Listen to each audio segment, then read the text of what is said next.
Ini penyebab RRQ Hoshi gagal playoff. Di stick to the plan, RRQ tim yang kalah dari segi turtle tapi nggak ada masalah kayaknya karena mereka bawa Kari. Nah ini yang pengen gue bahas nih. Navi berhadapan dengan Kari. Mereka kayak di early game nggak boleh melakukan kesalahan, tapi beberapa kali kayak gini nih, kesalahan-kesalahan yang menurut gue lumayan fatal. Yang kayak no info, masuk bush, itu Navi lumayan sering ngelakuin di game yang pertama. Bahkan jadi kayak rugi pas mau turtle, Ukir nggak ada ultimate. Ya kan? Di sini yang harusnya Navi bisa perfect turtle, Navi memilih untuk target orang. Ketika Andoryu-nya megangin turtle, ternyata dia miss retry, Dairen yang pegang turtle-nya. Toy ditarget sama Kars, tapi teman-teman lihat backupnya, langsung diganyang ini naga ya. Karsnya tumbang, Toy-nya masih hidup, Ukirnya pencet ultimate lagi dari Kars dan fight-nya jadi kacau. Jadi emang walaupun RRQ di game pertama ya, dia nggak dapetin 2 turtle awal. Fredrinnya juga di sini cuma buat jadi Fredrin bantalan cover aja biar nelen damage banyak. Dan ngebaying time aja biar Toy ya dapetin waktu buat farming. Karena teman-teman bisa lihat nih, ini menit 7. Karinya 201, ini udah kari prematur. Jadi di next fight-nya itu karinya udah enak banget teman-teman. Karinya udah tinggal ngedeal damage aja. Karena ya teman-teman bisa lihat di sini nih, kayak contoh fight di sini. Ya kan? Walaupun Toy-nya tumbang tapi lihat pertukarannya tuh.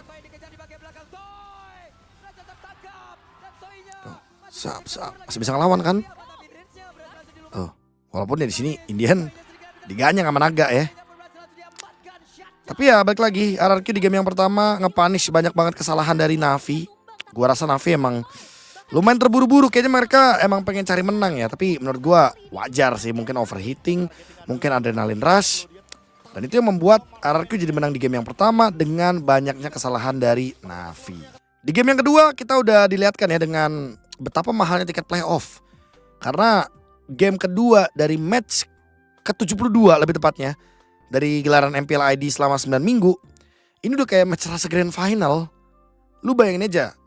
Oke lah, kita ngomongin kesalahan lumayan banyak sebenarnya. Gue bakal start dari 4.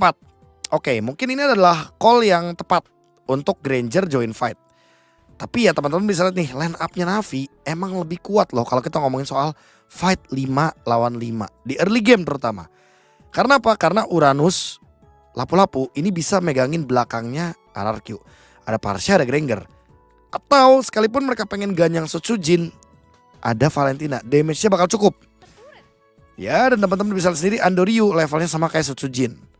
Turtle itu yang pertama dipegang sama RRQ. Melihat referensi dari game yang pertama, RRQ ngelepasin 2 turtle ke Navi. Selama nanti Toy-nya tetap bisa farming, mereka tetap bakal jalanin gamenya. Tapi di game ini berbeda. Toy join team fight. Kalau kita ngomongin Granger ya ini emang timing klasik lah buat Grangernya join fight. Tapi karena fight 5 lawan 5-nya full commit buat RRQ, sementara line up Navi jauh lebih bagus kalau kita ngomongin soal early game. Karena emang desain dari draftnya RRQ, Parsha Granger, itu udah pasti pengennya mainnya ke late game. Dan karena early gamenya langsung dipatahkan, Andoryu dapet turtle, Toy-nya kena zoning. Lihat tuh, Toy-nya langsung ditarget, nyamperin kapal, dihajar pakai pedangnya lapu-lapu. Dan Shive di sini, wah Shive udah enak banget. Lu bayangin lawan lu Granger sebagai lawan matchup, lu pakai lapu-lapu gold lane. Dan Grangernya join team fight di sini, ini udah santapan banget. Targetnya itu bisa langsung ke Toy. Ya udah, dari sini waktu farmingnya sudah sangat-sangat berbeda. Kanan dapetin banyak keuntungan, Andoryu-nya window farmingnya kebuka. Makanya mulai dari menit yang keempat sampai dengan menit yang ke-20-an itu Navi pegang kendali game. Nah, klip selanjutnya barulah kita akan melihat kesalahan RRQ yang kedua. Kesalahan kedua RRQ di game yang kedua, ya agak repot ya ngomongnya ya. Intinya kesalahan yang keduanya menurut gua ada di kurangnya tarik ulur. Padahal teman-teman ya, di sini kita bisa dikasih lihat nih, fight kitingnya bagus, ya kan? Sutsujin bonyok, Idok bonyok, digas balik tuh, tarik ulur.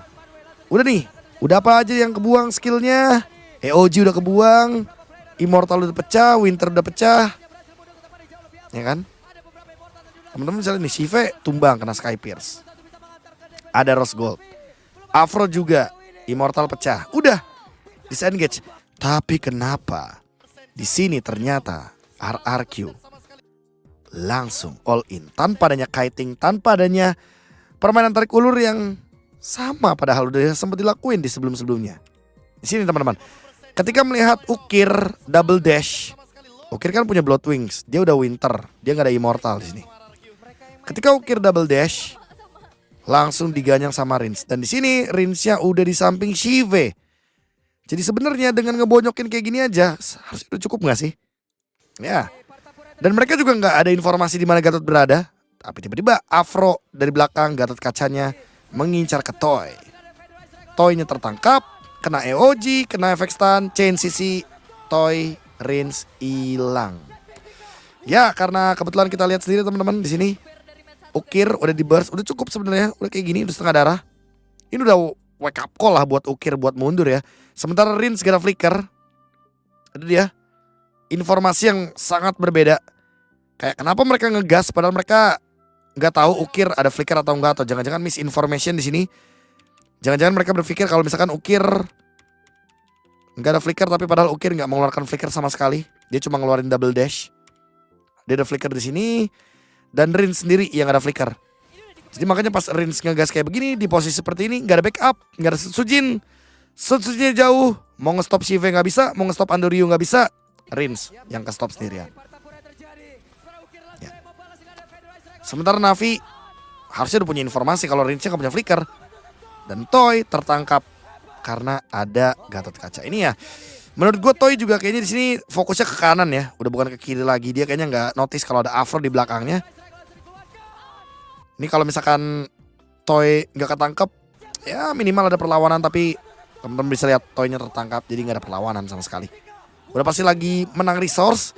Dan dengan game ini dipastikan Navi lolos ke babak playoff. Tapi emang tetap harus melanjutkan ke game yang ketiga. Tibalah kita di game yang ketiga, game hahaha teman-teman ya. Ini game yang ditunjukkan dari RRQ, yang dimana mereka membawakan Novaria dan juga Alice. Combo yang boleh banget dicoba di rank games nih. Karena gue rasa ini combo yang lumayan dinamis. Ya kan? Novaria buka ulti, Alice buka ulti, manfaatin lingkaran hitbox yang meningkat dari Novaria. Nih, ya kan? Astraliko-nya kena 5, Alice-nya masuk, cekrek, kena 3. Itu kalau Lunox-nya X Magic nggak Order Brilliance, itu kena 4 teman-teman ya. Dan langsung kocar-kacir tim fight-nya. Ya, anyway di sini RRQ juga menang karena Navi memainkan Worshipful X Magic. Gue nggak tahu apakah ada preparation buat mereka, tapi ini bentuk kayak disrespect menurut gue. Ya mirip-mirip sama waktu kalau teman-teman inget di season 13 Geek Farm versus Rebellion. Pas Geek Farmnya udah dapetin 1 game, itu Geek Farm langsung mainin Hazel pada saat itu. Dan permainan ditutup dengan RRQ yang menang 2-1 di matchnya, tapi menang rasa kalah karena RRQ tetap tidak lolos ke babak playoff. Navi yang ke nice pick 2.